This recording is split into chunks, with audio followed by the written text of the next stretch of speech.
The A300 was Airbus's first aircraft, and there are only a few places left where it's still in service. In fact, Iran is one of the countries where the plane flies with several airlines. Let's find out why this is. The short answer is that this is not really by choice. It actually results from sanctions that prevent airlines from renewing fleets. You see, back in the 1970s, airlines in Iran had some large and modern fleets.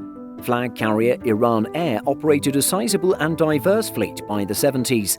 It took delivery of brand new 707s and 727s in the 60s and 70s and would go on to also operate new 737s and 747s. It introduced the Airbus A300 in 1978 and first used these on regional routes. For all of its ambitions, the airline's expansion, both in fleet and destinations, soon hit difficulties. Sanctions against Iran were put in place and have remained more or less in place since. The first sanctions came about due to the hostage-taking at the US Embassy in Tehran in 1979. These sanctions were later extended during the Iran-Iraq War and as a response to the Iranian nuclear program. Sanctions affected many areas of trade and the freezing of Iranian assets. But critically for aviation, they included a ban on trade with any US manufacturers. It also prevented airlines from purchasing aircraft parts, new or used.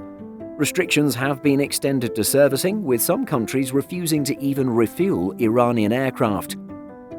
Sanctions have prevented Iranian airlines from purchasing new aircraft. They've instead had to repair and maintain existing aircraft, but have managed some second-hand purchases. Even non-US purchases are difficult as aircraft contain US parts. There has been interest in the Sukhoi Superjet SSJ-100, for example, but this has more than 10% US manufactured components, so is covered by the sanctions. Maintenance has not been easy either, with limited access to second-hand parts. According to an analysis by the Washington Institute, as of 2019, 23 airlines had a total fleet of 300 aircraft, but could only operate 156 of these due to repair and parts difficulties. Of the 561 A330s built, less than half are still in service, although most of these fly as freighters. Of the passenger airlines still operating the A300 in 2020, Iranian Airlines took the top 4 places. Iran Air has 10, Mahan Air has 9, Qeshm Air has 4, and Mirage Airlines operates 2.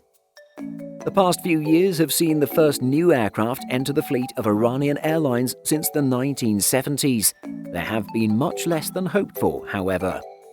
It should be noted that sanctions were lifted under President Obama in 2016 after the signing of a nuclear deal in 2015. While huge orders were placed very quickly, fulfillment of these came to a stop when sanctions were reintroduced in 2018. Only 3 Airbus and 13 ATR aircraft were delivered. The appetite is clearly there for more aircraft. Whether they can be delivered depends on what happens to sanctions going forward. Do you think sanctions will be lifted anytime soon? If so, which aircraft do you think should be ordered? Let us know in the comments. Did you know that we publish over 175 stories every single week on simpleflying.com? Be sure to check the link in the description for more great stories just like this. Thanks for watching, and be sure to like and subscribe before you go.